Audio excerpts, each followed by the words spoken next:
Hello, everybody. Welcome to Unit 5, Day 1.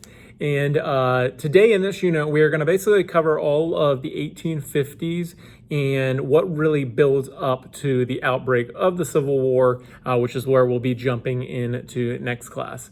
You have to realize that the 1850s are going to be a really pivotal time, and you're going to have a lot of things that build, and a lot of events and a lot of things that happen that build on one another, and all of those cumulative things really build up to the Civil War. So we left off in the last unit with talking about the Mexican-American War and how the United States won that war very easily, and we got the land of the Mexican Cession.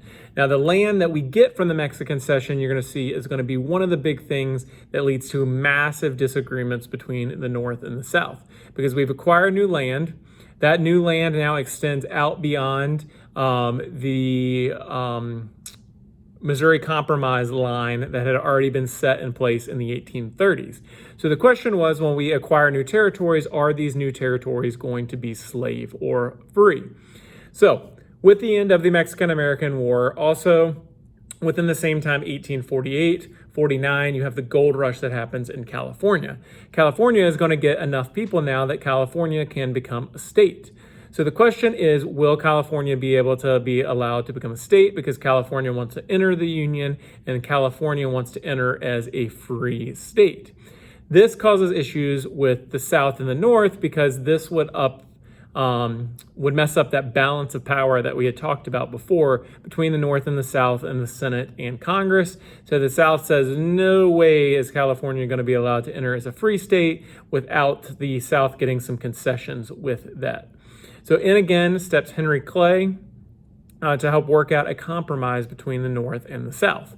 And that compromise would become known as the Compromise of 1850. What the Compromise of 1850 did is, first of all, California gets to enter the Union as a free state. Next up, you're going to see that the importation or the slave trade was banned in Washington, D.C. That had been an issue for a long time. If you remember reading through the account of Solomon Northup, he had actually been taken into the slave trade, had been kidnapped and brought into Washington, D.C. and put in slavery there, and then shipped into the South. So that would be ended. You would also have the new territories there. The new Southwest territories would be split up between the Utah and New Mexico territory, and those territories would get the option to use popular sovereignty to determine if they wanted to have slavery or not. And then the third thing, or the last thing, the fourth thing, which really appeased the South, would be a new fugitive slave law or act put in place that would have put in place a lot stricter regulations as far as like the North on slavery and returning fugitive slaves. It would actually allow Southerners to go into the North, Southern slave catchers go into the North and be able to get slaves from there and bring them back to the South. So you have that Compromise of 1850. Again, the Compromise of 1850 works well. Once again, it helps avoid a civil war, which had been the big issue, really what we were building to during this whole time, but it does delay it for a little bit. And I like to say that all of these agreements and these compromises and stuff really were putting a Band-Aid on what was a gushing wound being slavery and the issues between the North and the South.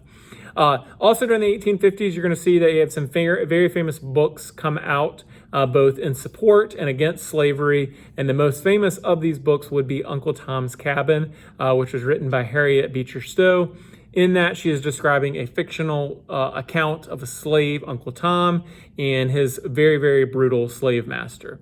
This book right here really does a lot to inflame tensions. So if you think back to the Revolutionary War, talking about common sense, and how common sense really changed a lot of Americans' point of view on independence after they read that. That's going to be Uncle Tom's Cabin, especially for people in the North. Now, granted, by far, the North is no way, most of the people in the North couldn't care less about slavery. But it is going to take some of those people who are on the edge and really push them to the abolition side.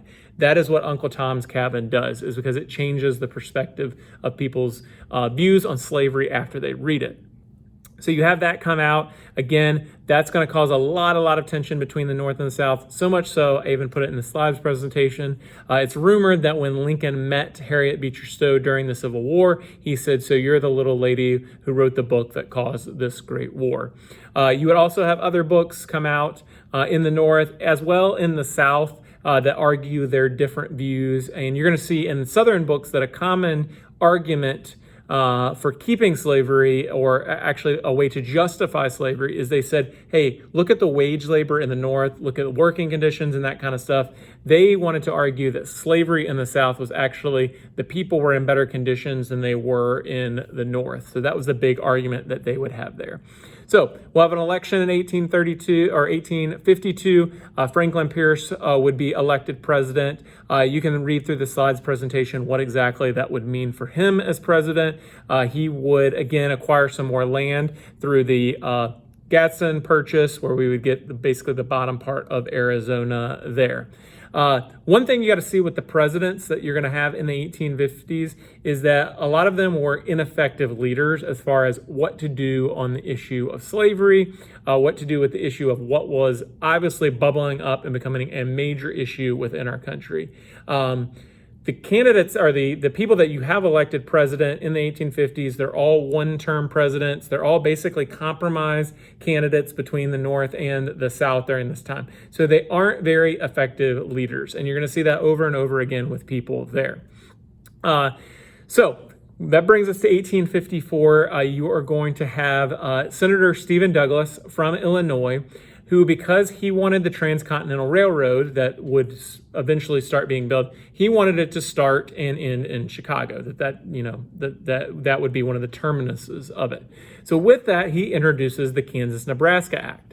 The reason that he has to issue the Kansas-Nebraska Act is because under the law at the time, you couldn't take the railroad through these basically unoccupied territories that weren't official territories and that kind of stuff. So he introduces the Kansas-Nebraska Act, which would provide a way for Kansas and Nebraska both to become states, but would also allow for the Transcontinental Railroad to go through those areas. Now, this again going to create a huge firestorm because under the old Missouri Compromise line, both Kansas and Nebraska were above that line, so they both should have been free areas. Under the Kansas-Nebraska Act, he says, look, those areas should be able to use popular sovereignty and they should be able to vote on whether or not they want slavery. Now, I tell my students, on the surface, you're like, well, why is that such a big deal that they get to vote on that? Well, again, you have that balance of power issue that there is concern over the old Missouri Compromise line. Why aren't we following that? But also you have the issue that, like, Kansas at the time is bordered by Missouri, which is full of people that are of pro-slavery people.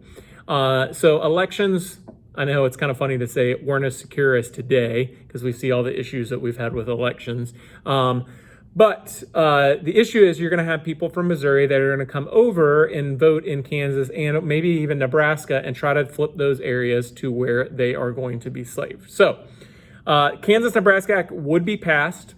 It would repeal that old Missouri Compromise line. Again, there was enough in there to keep both North and South happy and forms two territories. Now, this is going to lead to issue because when you do start to have a vote in Kansas, you're going to have both pro-slavery and abolitionist people that flood into the territory to try to turn the vote the way they want to.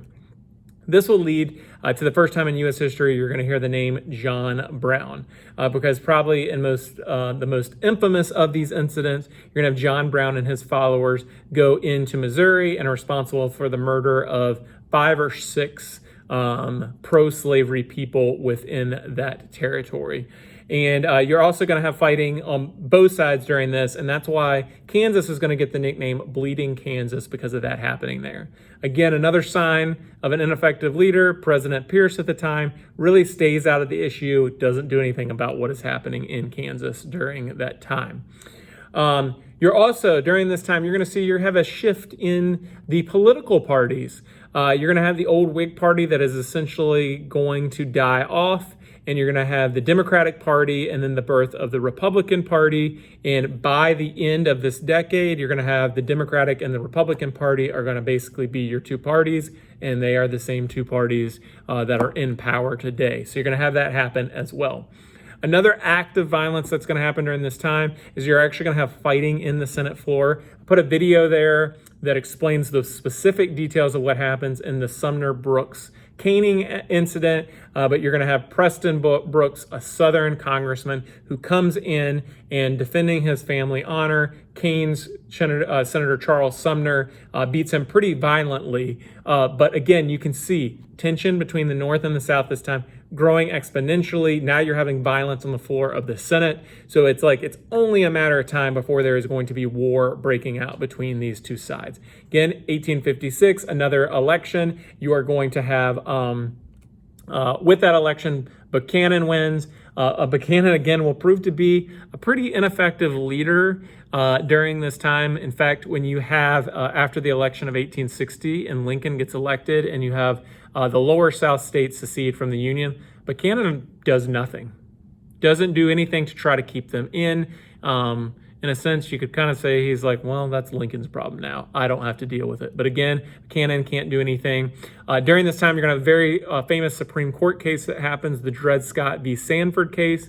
What had happened in this case is that Dred Scott was a slave. His slave owner and family, they moved to an area that does not any longer have slavery being legal there.